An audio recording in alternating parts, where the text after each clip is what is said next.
감사합니다. 같이 기도하고 우리 말씀 생각하십시다. 하나님 아버지,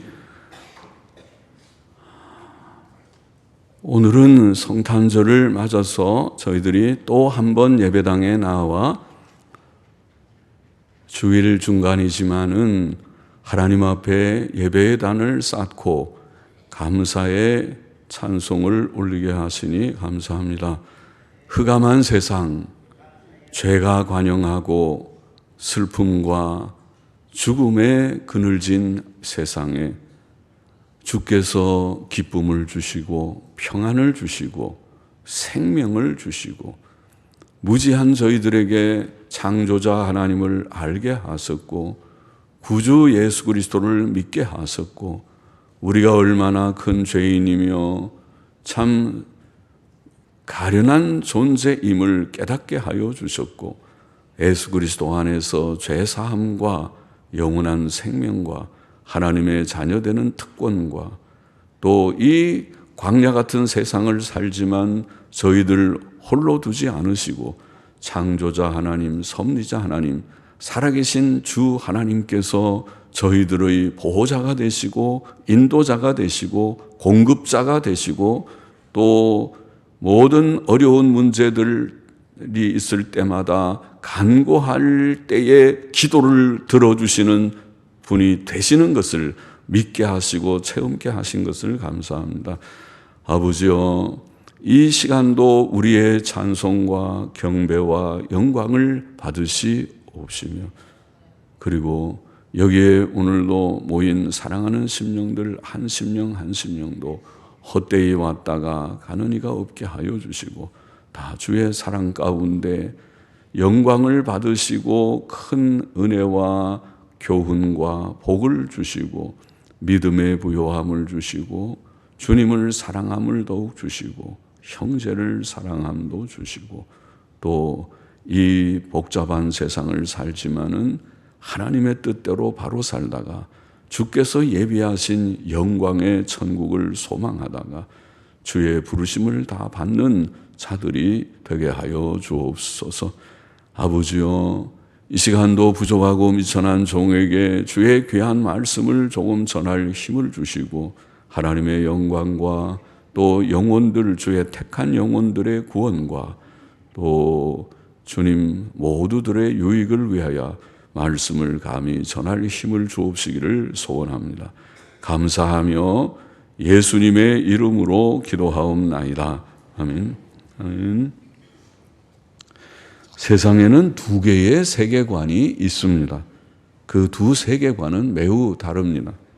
하나는 어려운 말로 진화론적 세계관이라고 표현할 수 있습니다. 그 세계관에 의하면 태초에 물질이 있었다고 말합니다. 그러나 그 물질이 어디에서 나왔는지는 모른다고 합니다. 물질은 옛날부터 있었다고 합니다. 오묘하고 정교한 천체의 세계가 어떻게 옛날부터 저절로 있었다고 하는지 모릅니다. 어떻게 태양의 주위를 8개 가량의 행성들이 저절로 돌게 되었다고 하는지 모릅니다. 그러나 여하튼 물질 세계가 영원전부터 있었다고 합니다. 또 물질에서 어느 날 우연히 생명이 생겼다고 말합니다. 처음에는 단순한 생명체이었지만 그것이 점점 발전해서 온 세상의 생물 체계를, 생물 세계의 전체를 형성했다고 합니다. 크고 작은 물고기들이 나왔고 각종 새들이 생겨났고 땅에 사는 크고 작은 생명체들과 짐승들이 생겨났다고 말합니다. 오묘하고 정교한 신체 구조가 어떻게 형성되었는지 모르지만은 그것이 우연히 그렇게 되었다고 합니다. 수십억 년의 세월이 흐르면서 천지만물이 발전해 왔다고 합니다. 이것이 소위 진화론자들의 세계관입니다. 그러나 이것은 너무 황당하고 지극히 비합리적인 이론입니다. 물질이 영원하다. 물질이 영원하다는 것은 누가 알아낸 진리입니까? 이 정교한 기계 같은 우주의 움직임이 영원 전부터 그냥 있었다고 하는 것은 어떻게 알아냈습니까? 또 그 물질에서 우연히 생명이 나왔다는 것은 어떻게 알았습니까? 또 그 생명이 점점 발전해서 이 오묘하고 정교한 생물 세계를 형성했다는 것을 어떻게 알았습니까? 이 모든 것들이 우연히 저절로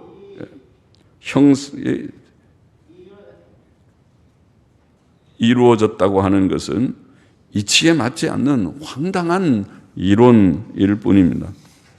이것은 하나님을 믿는 것보다 훨씬 더 믿기 어려운 이론일 것입니다.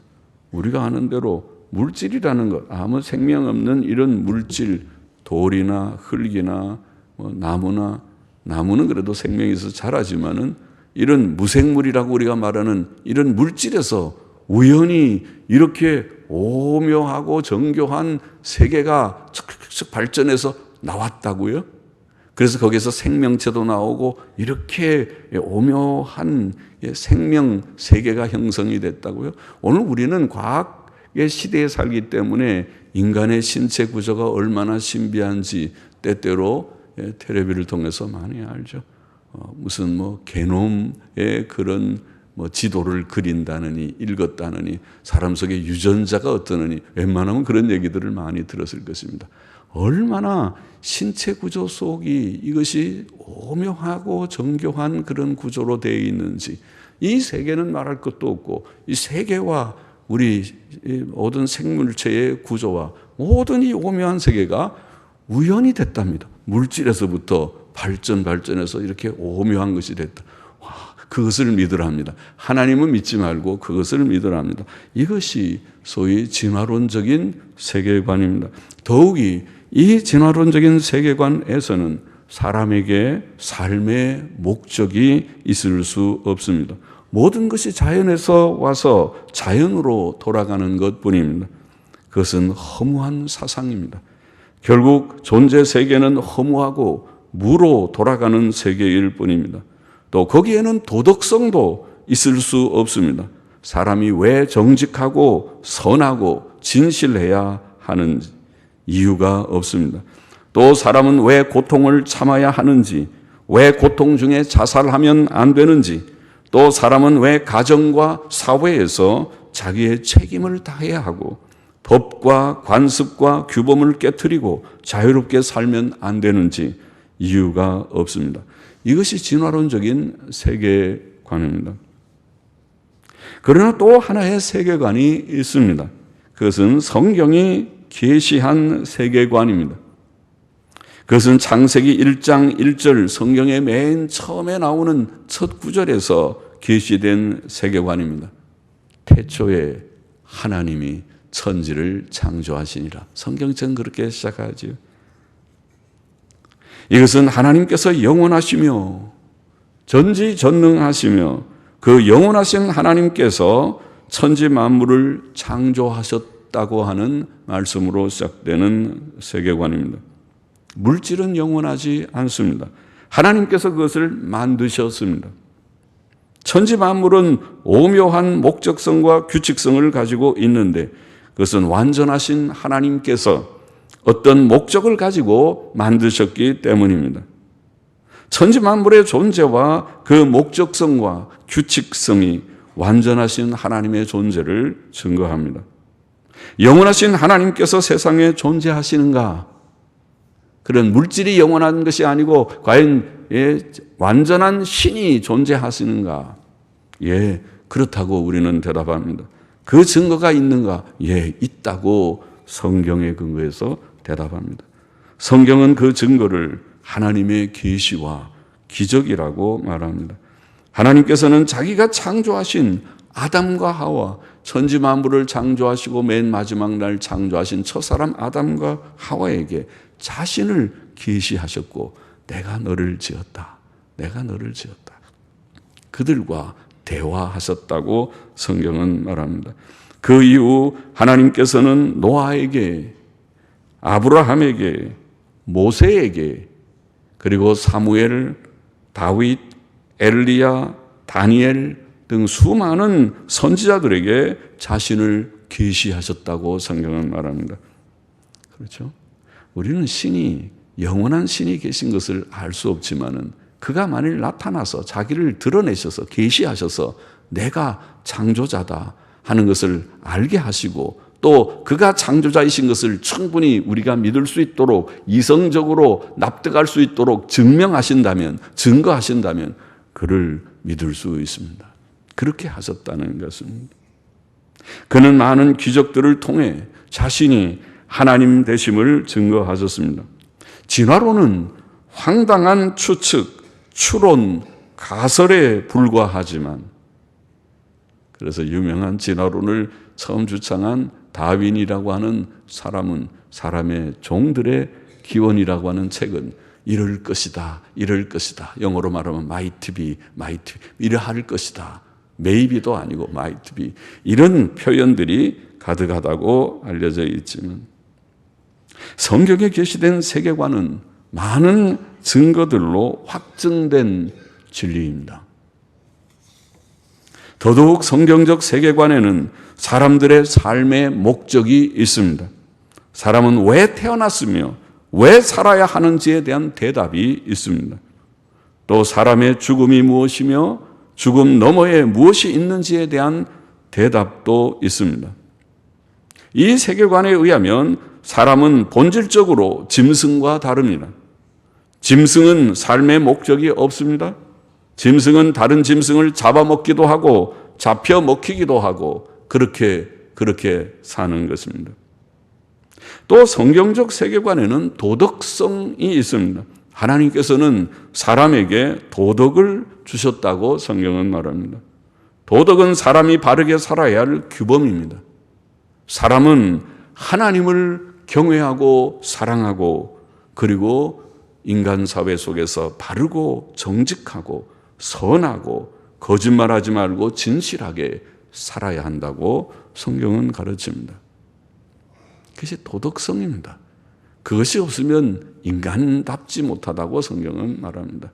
그것이 있어야 우리의 인간관계, 인간사회의 가장 작은 단위인 가정이 그것이 행복할 수 있습니다. 그죠? 사람이 가정이라는 것은 부부가 같이 살을 맞대고 사는 공간인데 거기에 정직과 선함과 진실이 없다면 사람처럼 무서운 것이 없습니다. 오늘날 사랑해요 하고 위하는 것 같다가 내일 등에 칼을 꽂고 모든 거 다 싸서 도망가 버리는 그런 사람들도 혹 있을 수 있죠. 무서운 것이 인간 사회입니다. 도덕성이 없다면 그것은 인간이 더 이상 아닙니다. 그것은 짐승보다도 때때로 못합니다. 짐승도 어떤 짐승들은 부부가 있고 사이좋게 지내고 또 상대를 위해서 굉장히 참 위하는 그런 짐승들이 있다고 하잖아요. 새나 이런 짐승들 중에도. 그런데 짐승보다도 못한 인간이 되고 마는 것입니다. 또 성경적 세계관에는 사람의 인권과 생명의 존중이 있고 사람을 죽이지 말아라, 살인하지 말라는 계명, 또 거짓 증거하지 말라, 사람의 명예를 함부로 손상시키지 말라는 명령, 또 사람의 재산을 함부로 도둑질하지 말라, 취하지 말라는 명령, 사람을 간음하지 말아라, 함부로 사람의 정조와 순결성을 짓밟지 말라는 명령들은 사람의 생명과 인권을 존중하는, 사람을 존중하는 그런 존중의 그런 원리입니다. 또 사람의 자유의 보장이 있습니다. 모든 사람은 하나님 앞에서 평등하고 양심적으로 살 자유가 있다고 성경은 말합니다. 또 성경적 세계관에는 내세에 대한 소망도 있습니다. 여기에는 사람의 죽음이 무엇인지 또 죽음 너머에 무엇이 있는지에 대한 설명이 있습니다. 사람은 본래 죽을 존재가 아니었다는 설명도 있습니다. 여기에 허무주의의 극복이 있습니다. 진화론적인 세계관에서는 허무주의밖에 없다고 제가 말씀드렸지만은 성경적 세계관에는 허무주의가 없습니다. 허무주의의 극복이 있고 여기에 자살은 고난에 대한 바른 대책이 아니라는 진리도 있습니다. 사람들이 하나님을 알지 못하고 바른 세계관을 갖지 못하니까 허무한 진화론적인 세계관을 갖고 있으니까 대통령으로부터 시작해서 모든 사람들이 고난을 참지 못하고 자살로 끝나버리는 일이 많은 이 세상이지만은, 그러나 성경의 세계관은 다릅니다. 자살은 바른 대책이 아닙니다. 무엇보다 여기에 영생의 길이 있습니다. 성경적 세계관에는 영생이라는 진리가 있습니다. 성경적 세계관은 창조와 타락과 심판의 주제들로 요약할 수 있습니다. 영원하신 하나님, 전지전능하신 하나님께서는 태초에 6일 만에 천지와 만물을 말씀으로 창조하셨습니다. 그는 창조의 마지막 날에 첫사람 아담과 하와를 자기의 형상대로 창조하셨습니다. 사람은 모든 짐승들과 다르게 하나님의 형상대로 창조되었습니다.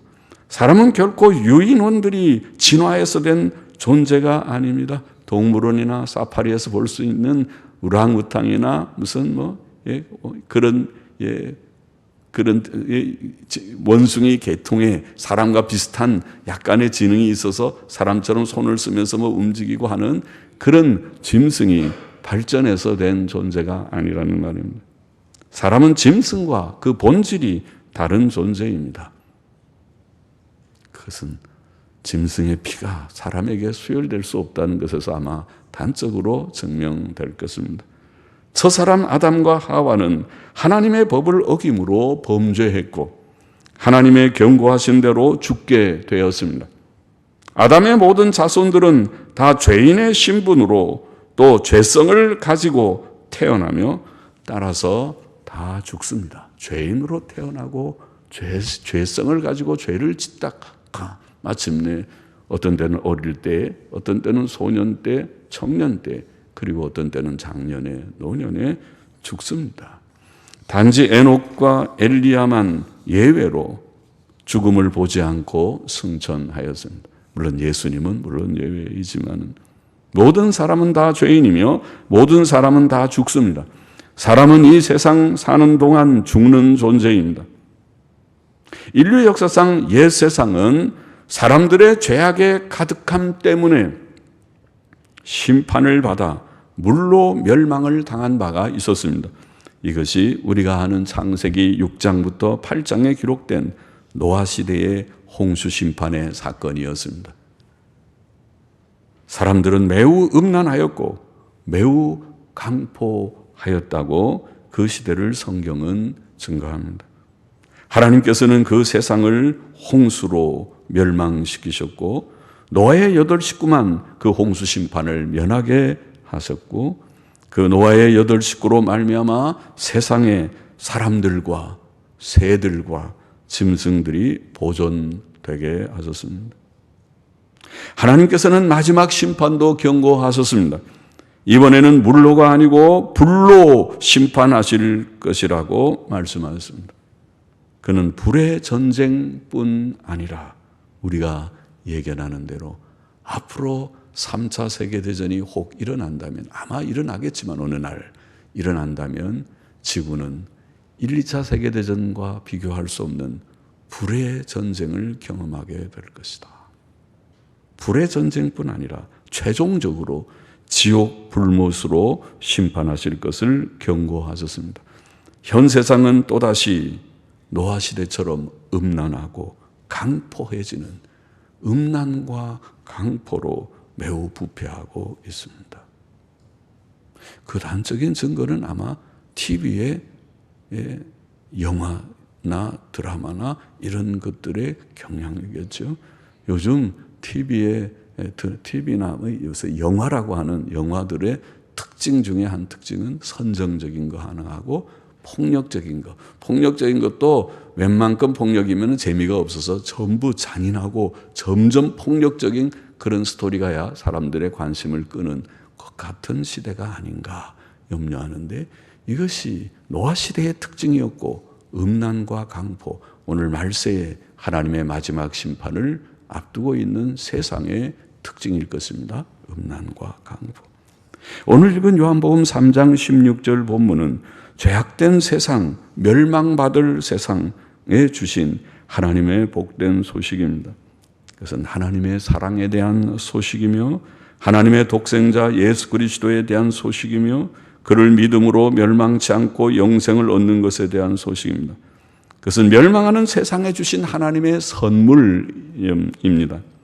그것은 사람들이 사랑하는 자에게 주는 크리스마스 선물과 비교할 수 없는 큰 선물입니다. 선물들 다 하셨겠죠? 저희도 미국에 있는 손녀들, 예쁜 새 손녀들에게 조그만 그래도 선물하라고 조그만 거 이렇게 몇 가지 했지만은 집사람이 밖에 나가서 그걸 사가지고 포장해서 몇 주 전에 보냈어요. 도착했다는 소식도 들었습니다. 예수 그리스도의 이 선물, 하나님의 선물은 우리가 정성으로 준비한 성탄절 헌금과 비교할 수 없는 큰 선물입니다. 그것은 하나님의 선물입니다. 그것은 죄 문제와 심판 문제의 해결이 되는 선물입니다. 하나님께서는 이 세상을 매우 사랑하셨습니다. 이 세상이 매우 죄악되고 부패되었음에도 불구하고 그는 이 세상과 그 가운데 사는 사람들을 사랑하셨습니다. 그는 그들을 멸망으로부터 구원하기를 원하셨습니다. 하나님께서는 이 세상을 사랑하셨으므로 그의 독생자를 주셨습니다.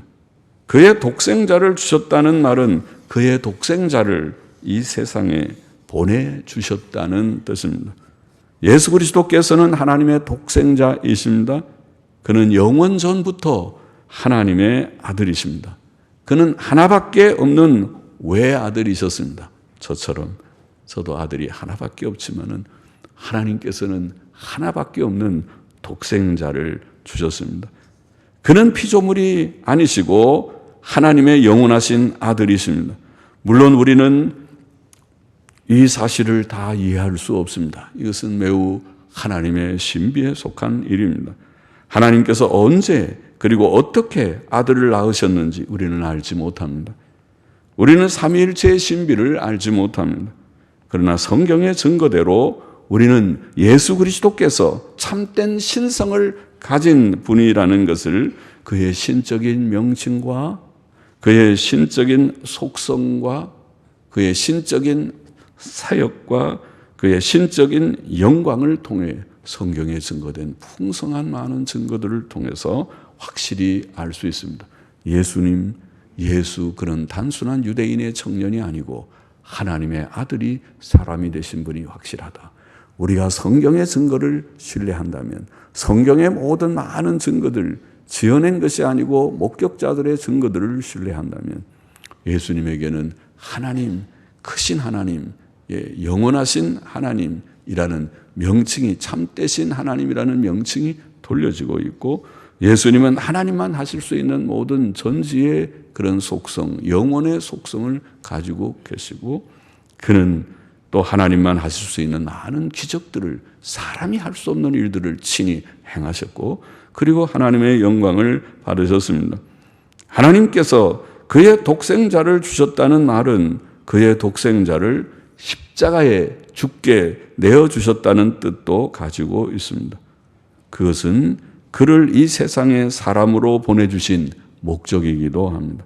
사람으로 독생자를 이 세상에 주셨다는 성육신이라고 말하는 이 진리는, 이 사실은 곧 그 목적이, 그가 이 세상에 오셔서 왜 이 세상에 오셨는가, 그 목적이 십자가에 죽기 위함이라고 하는 뜻입니다. 예수께서는 죽기 위해 오셨습니다. 그러므로 예수 그리스도의 탄생을 축하하는 성탄절은 단순한 축하 행사이어서는 안 되고 그의 죽음을 이해하고 음미하고 감사하는 행사여야 합니다. 예수 그리스도께서 십자가에 달려 죽으신 죽음은 우리의 죄를 대속하는 죽음이었습니다. 그것은 하나님의 뜻이었습니다. 하나님의 뜻은 독생자로 하여금 우리의 죄를 대속하는 제물이 되게 하시는 것이었습니다. 예수 그리스도께서는 하나님의 특별한 선물이었습니다. 저와 여러분, 죄로 죽어야 될 지옥 형벌을 받아야 또 한 번 노아 홍수 심판처럼 이 음란하고 강포한 세상이 불로 심판을 받고 지옥의 불못에 던져야 할 이 세상을 위하여 하나님께서 그들을 구출하는 구출작전으로 주신 특별한 선물이 예수 그리스도이시고 그가 오셔서 죽으신 십자가의 죽음이 있었다는 말입니다. 하나님께서 독생자를 십자가의 대속제물로 내어주신 목적은 오늘 주께서 요한복음 3장 16절에 친히, 이건 주님의 말씀인데 친히 말씀하신 것과 같이 예수 그리스도를 믿는 자마다 멸망치 않고 영생을 얻게 하려 하심이었습니다. 이 세상은 죄로 인해 하나님의 마지막 심판을 받고 지옥 불로 멸망할 세상이지만은 이 하나님의 심판과 이 지옥 불못을 피할 수 있는 길, 유일한 길, 그 길은 우리가 하나님이 주신 이 선물을 받는 예수 그리스도를 믿는 자마다 멸망치 않고 영생을 얻게 하라. 주여, 우리는 전에 하나님을 모르는 무지 가운데 살았습니다. 불경건 가운데 하나님 없이 하나님이 있기는 뭐가 있냐. 이 세상은 인간 만세다. 인간이 모든 만물의 척도다고 인간이 모든 것을 다 결정한다고 생각하며 살았던 인간 인본주의, 휴머니스트, 인간 위주의 삶을 살았던 우리들, 무지와 불경건과 그 결과로 부도덕한 죄악된 일들이 없지 않았던 크고 작은 죄들이, 많고 적은 죄들이 어느 사람에게나 누구에게나 예외 없이 없지 않았던 우리들이 그 죄를 깨닫고 하나님께 나와 오 주님, 나는 죄인입니다. 내가 이제 하나님께로 돌아왔사오니 이제는 구주 하나님이 주신 선물 예수 그리스도를 영접하고 믿고 이제는 바로 살기를 원합니다. 이것이 믿음이죠. 이것이 믿음이죠. 그것을 그 독생자를 믿는 자마다 멸망치 않고 영생을 얻게 하기 위하여 주신 선물이다. 그렇게 말씀합니다. 우리는 하나님의 은혜로 이미 예수님 믿었지요. 예수님 대부분 믿었을 것입니다. 다 믿기를 바랍니다. 아직도 믿지 않은 자가 있다면 지금 제가 오늘 말씀한 것은 여러분을 위해서 지금 이 요한복음 3장 16절 다 아는 제일 성경에서 유명한 구절, 이미 다 아는 구절, 수없이 만에 들어서 아는 구절, 아마 외우라도 외울 수 있는 그 구절을 다시 한번 읽고 조금 설명한 것뿐입니다. 이미 다 믿었습니다. 그러나 믿지 않는 분이 있으면 한 명이라도 믿게 되기를 원하고, 이미 믿은 하나님의 선물,